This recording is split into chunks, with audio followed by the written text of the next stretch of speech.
प्रारब्ध से प्राप्त होती है। पूर्व में जो तुमने अच्छा करा होगा तो 5 चीजें मिलती हैं। पहले नंबर पर धन तुम्हारा पूर्व में किए गए पुण्य से मिल जाता है, प्रारब्ध से मिल जाता है। दूसरे नंबर पर है सत्ता।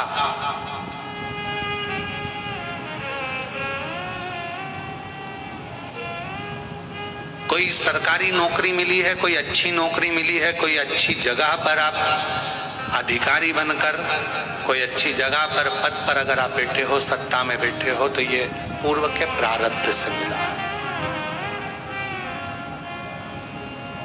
तीसरे नंबर पर है सिंहासन।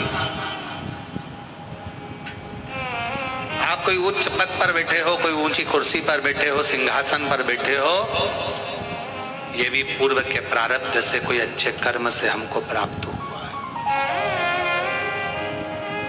इसमें आपका नहीं। धन मिला पूर्व के फल अनुसार, सत्ता मिली पूर्व के फल अनुसार, सिंहासन मिला पूर्व के फल अनुसार। चौथी चीज कही मकान, दुकान और प्रॉपर्टी, जमीन, ये भी आपके प्रारब्ध से, पूर्व के कर्म के अनुसार मिलती है। कभी कभी किसी व्यक्ति का प्रारब्ध नहीं रहता, उसका पूर्व का कर्म नहीं रहता। पिताजी के पास में करोड़ों, 5 एकड़ जमीन वहां, 10 एकड़ जमीन वहां, 15 एकड़ जमीन वहां, 25 एकड़ जमीन वहां, बड़ा बड़ा बंगला, बड़ी बड़ी प्रॉपर्टी, और बच्चे का प्रारब्ध नहीं है, किस्मत नहीं है, तो वो बड़ा होते होते उसकी पूरी प्रॉपर्टी बर्बाद हो जाती है। मकान, दुकान, बंगला सब समाप्त हो जाता है। और ये आप अपने आसपास के मोहल्ले में, क्षेत्र में, कॉलोनी में, रिश्तेदारों में, नातेदारों में देख सकते हो।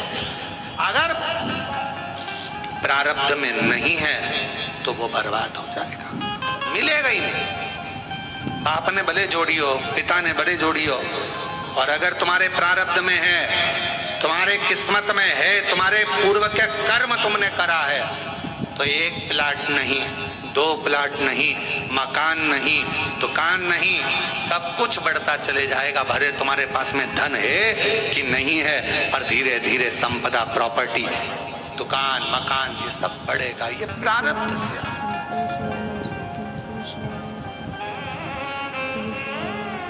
और 5वें नंबर पर कहा कि वो प्रारब्ध से मिलता है, पूर्व के कर्म से मिलता है। क्या? तो कहा भगवान का संग, सत्संग, शिव महापुराण की कथा और ईश्वर का संग। यदि आप शिव जी के मंदिर जा रहे हो, शिव महापुराण की कथा सुन रहे हो, भगवान का भजन कर रहे हो, भगवान से जुड़े हुए हो, तो ये तुम्हारा आज का नहीं, पूर्व का कोई प्रारब्ध कर्म होगा, जिसके कारण परमात्मा ने अपने से जोड़ रखा। इस कलिकाल में किसको फुर्सत, किसको फुर्सत? आपके पास भी समय नहीं है। आप लोग वो तो यहाँ आए हो, मन है कि हमें कथा सुनना है, सावन के महीने की कथा सुनना है। आपके पूर्व का कोई प्रारब्ध होगा, आपके पूर्व का कोई कर्म होगा।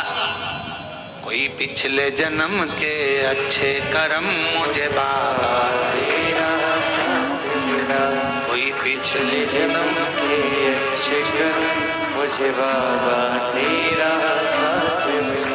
जहाँ सारी दुनिया झुकती है, जहाँ सारी दुनिया झुकती है, मुझे वो आली दरबार मिला, दरबार। कोई पिछले जन्म के अच्छे कर्म मुझे बाबा तेरा साथ मिला। कोई पूर्व का कर्म होगा, अच्छा होगा, कोई पूर्व में कोई प्रारब्ध तुम्हारा अच्छा होगा, इसलिए भगवान के सत्संग से, कथा से, स्मरण से तुम जुड़े हो। 5 चीजें प्रारब्ध से मिलती हैं, पूर्व कर्म से मिलती है। बोलते जाओ। पहले नंबर पर धन, दूसरे नंबर पर सत्ता, तीसरे नंबर पर सिंहासन, चौथे नंबर पर दुकान, मकान, प्रॉपर्टी, और 5वें नंबर पर ईश्वर का संग, सत्संग। ये पूर्व का होगा तो मिलेगा, पूर्व का नहीं है तो तुम 50 बार विचार कर लो तो भी तुम सत्संग तक, कथा तक, भगवान तक नहीं पहुंच सकते।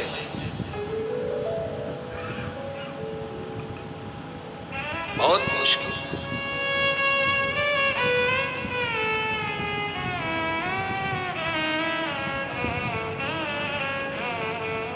तुम्हारे घर पर सावन के महीने में टीवियां चल रही हैं, नाटक देख रहे थे, सीरियल देख रहे थे, फिल्म देख रहे थे, कोई पूर्व का प्रारब्ध तुम्हारा प्रकट हुआ, पूर्व का कोई कर्म तुम्हारा प्रबल हुआ, सामने मिल गई। टीवी चालू करते से आस्था चैनल चल गया और शिव महापुराण की कथा 1 बजे से 4 बजे तक ऑनलाइन कोरबा से सुनने का मौका मिल गया। ये पूर्व का प्रारब्ध था। भगवान ने कहा कि कहाँ जा रहा है, कहाँ जाएगा, भटक जाएगा, चल इधर। अजामिल की कथा सुनी है भागवत जी में?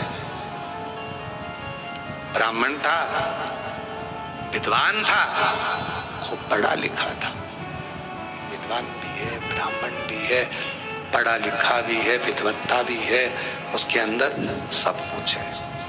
भगवान का भजन भी करता था बाल्यावस्था में।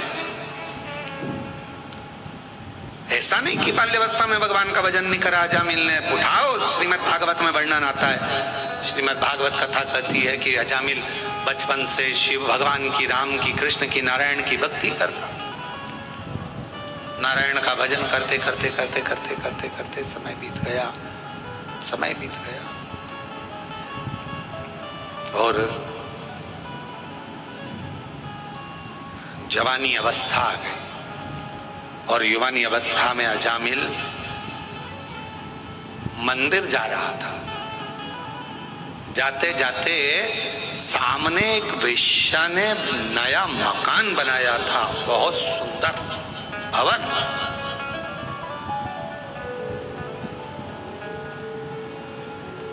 ध्यान गया।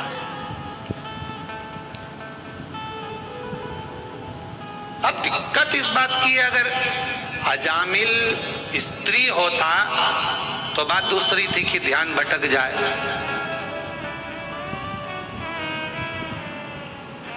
एक बहुत शातिर चोर था, बहुत शातिर, उसको पकड़ना बहुत कठिन था, बहुत कठिन।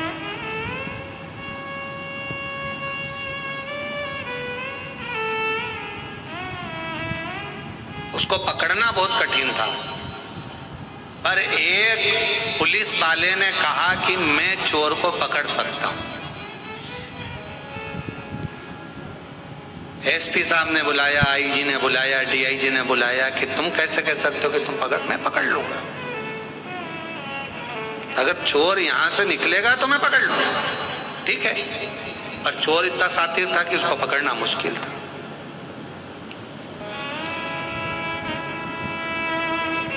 अब वो चोर ने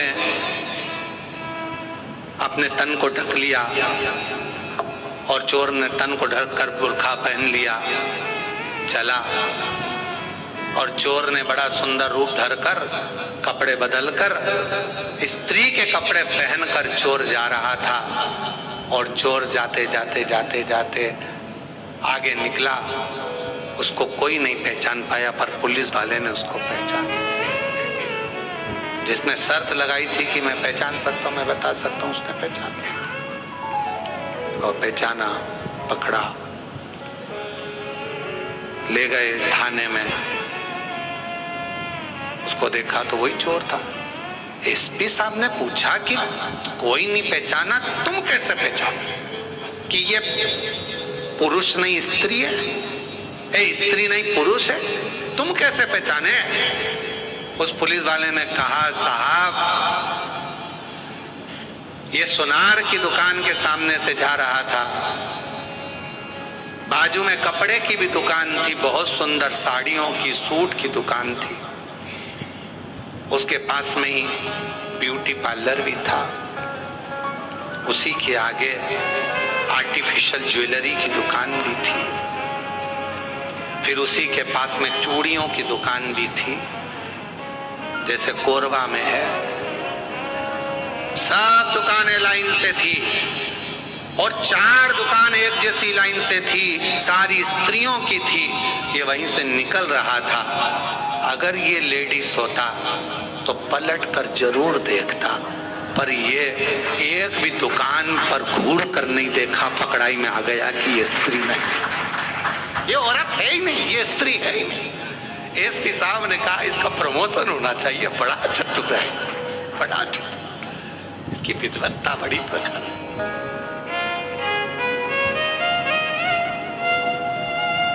अब अजामिल ब्राह्मण है, अच्छे कुल का है, अच्छी जगह का है, भगवत भजन करने वाला, स्मरण करने वाला, मंत्र जाप नाम जाप करने वाला, भगवान नाम का कीर्तन करने वाला, भगवत स्मरण करने वाला, मंत्र जाप करने वाला, और वो अजामिल निकल कर जा रहा है और अजामिल का ध्यान चले गया एक वेश्या ने जो भवन बनाया उसकी ओर, बड़ा सुंदर भवन था।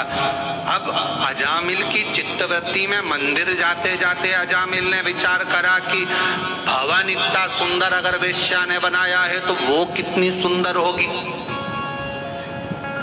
उसको एक बार तो देखूंगा। अब रोज मंदिर जाता और रोज 5 मिनट खड़ा होके वेश्या को देखने के लिए ताकता रहता, पर वेश्या भी निकल कर बाहर नहीं आती। 4 दिन 5 दिन निकल गए, अब ये मंदिर लेट जाता, 9 बजे जाने वाला 10 बजे हो गया, 10 से 11 बजे हो गया, 11 से 12 बजे हो गया, 12 से 1 बजे हो गया, मकान ताकता रहता। बस जैसे अजामिल की कथा वैसी अपनी कथा, अपन भी 9 बजे जाते थे, 8 बजे, 7 बजे जाने वाले, 6 बजे मंदिर जाते, 7 बजे जाते। कभी कभी मकान को ताकने के चक्कर में झाड़ू लगाना, पोछा लगाना, मेहमान आ रहे, चाकरी आ रही, ये हो गया वो हो गया, 9 बजे जाओ, 9 बजे से 10 बजे। अब मेहमान घर में आ गए, काम इतना सारा पड़ा, 11 बजे मंदिर जाऊंगी, 11 बजे भी टाइम नहीं मिला तो 12 बजे जाऊं, 12। भगवान भी समझ गए अजामिल का मकान और तेरा मकान बराबर हो गए। देखा, निकल कर लिया।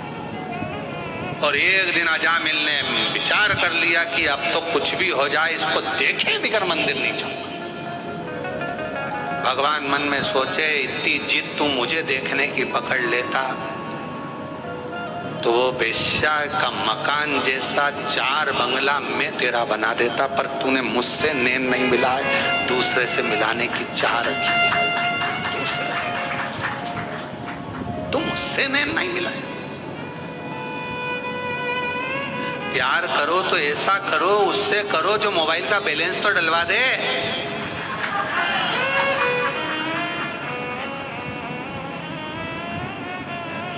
जरा से चाउमीन के चक्कर में दूसरे की गाड़ी सुधरने के लिए आई, डीजल भी उसकी गाड़ी का नहीं था, गाड़ी भी उसकी नहीं थी, और मेरे सनातन धर्म की बेटियां लव जिहाद का शिकार हो जाती हैं।